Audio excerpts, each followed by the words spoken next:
కుమారి aunty నిన్న మొన్నటిదాకా ఓ సాధారణ మహిళ, కానీ నేడు ఓ సెలబ్రిటీ రేంజ్లో ఫాలోయింగ్ సంపాదించుకున్నారు. రోడ్డు పక్కన తక్కువ ధరకే నాణ్యమైన భోజనం అందివ్వడం ద్వారా ఫేమస్ అయిన కుమారి ఆంటీ తాజాగా జరిగిన పరిణామాల కారణంగా ఓ వెలుగు వెలిగింది. అదీకాక ఏకంగా తెలంగాణ సీఎం రేవంత్ రెడ్డి ఆమె ఫుడ్ స్టాల్ సందర్శిస్తాను అని చెప్పడంతో మీడియా తాకిడి మరింతగా పెరిగింది.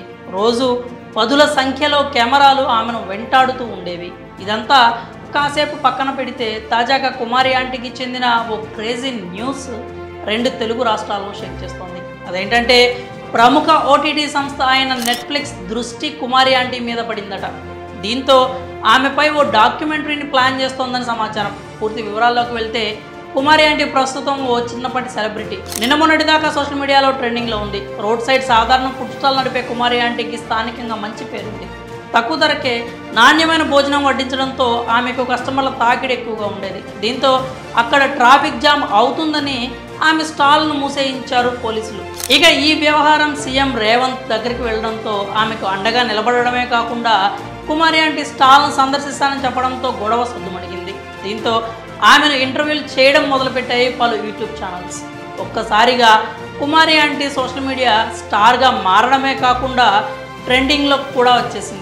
ఇక ఆమె క్రేజ్ కాస్త నెట్ఫ్లిక్స్ దృష్టిలో పడ్డట్లు సమాచారం. అందుకే కుమారి ఆంటీపై 3 ఎపిసోడ్ల డాక్యుమెంటరీని తీసే ఆలోచనలో ఉందంట నెట్ఫ్లిక్స్.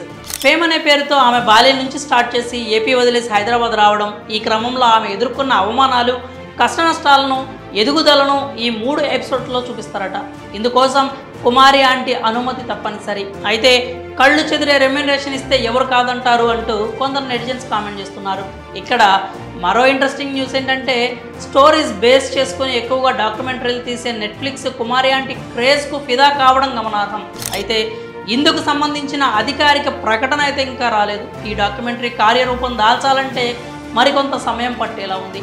ఇదిలా ఉండగా ఇప్పటికే కుమారి ఆంటీని బీబీసీ ప్రతినిధులు కలిసి వెళ్ళినట్లుగా తెలుస్తోంది. మరి ఈ విషయంపై మీరేమనుకుంటున్నారో మీ అభిప్రాయాలని కామెంట్స్ రూపంలో తెలియజేయండి.